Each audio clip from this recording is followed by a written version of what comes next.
Roman sieges and fortifications of Rome. The sieges of Rome. When Rome tried to conquer enemy fortifications, they used a tactic called siege. Roman soldiers would surround a town or fortification and slowly starve the inhabitants. After several weeks, or maybe a month, the town or fortification would surrender. The process would take too long, however, so the Romans invented artillery, called tormenta, which would cause damage to defenses, enemy casualties, and a general loss of morale. There were three types of artillery: ballistae, onagers, and Scorpios. Ballistae were a cross between crossbows and catapults. They consisted of two horizontal arms inserted into two vertical, tightly wound springs contained in a rectangular frame. The arms were drawn backward to gain power and then released, sending projectile hurling into enemy defenses. They looked like a crossbow, but like a catapult, they were a Taurissan-powered weapon. A Taurissan-powered weapon was a weapon that used the stretching of ropes and then the release of taut ropes to launch an object with power. The ballistae launched smooth river rocks over enemy walls and caused great damage to enemy defenses, while only needing one man to work them. Onagers were the Roman form of catapults. While needing several men to work them, they were extremely powerful. They were also Taurissan-powered and consisted of a frame placed on the ground with a vertical frame fixed on the front end.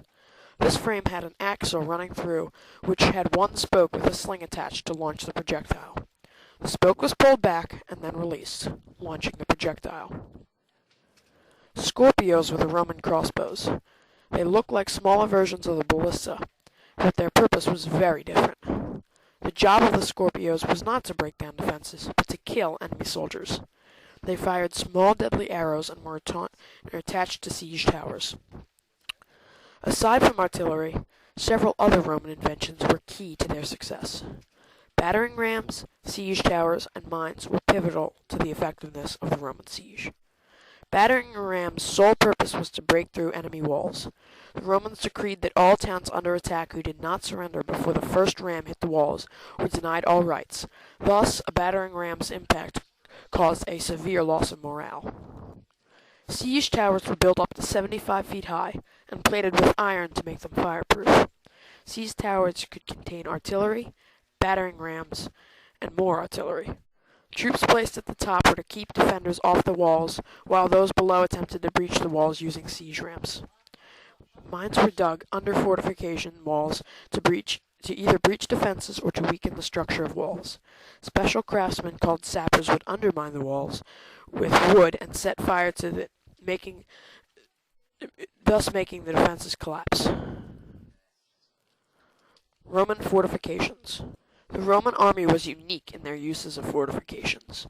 During and after every campaign, an enormous effort was made to secure the Roman position. Ordinary legionaries' pack would include a pickaxe, a shovel, and a wicker basket. These would be used for digging trenches and constructing palisades and walls. Roman defenses consisted of double walls, penning in defenders and keeping out attackers, with a network of camps and forts included in these works. The inner trench was 20 feet deep and filled with water from a diverted river. Iron barbs were placed along assault roads to discourage attacks. Surprisingly, Roman generals relied on cavalry to protect these defenses, and not their glorified infantry. Roman generals often used trenches to protect their flanks when they were outnumbered. The Romans had 11 fortifications, called limes, on their borders. 2 in Britannica, 1 in Germania, 1 in Raetia, 3 in Moesia, 3 in Arabia, and 1 in Tripolita. The most famous of these was Hadrian's Wall, a border in Britannica built by Hadrian. It was over 1,000 feet wide. Roman fortifications played a major part in the safety of the Roman Empire and army.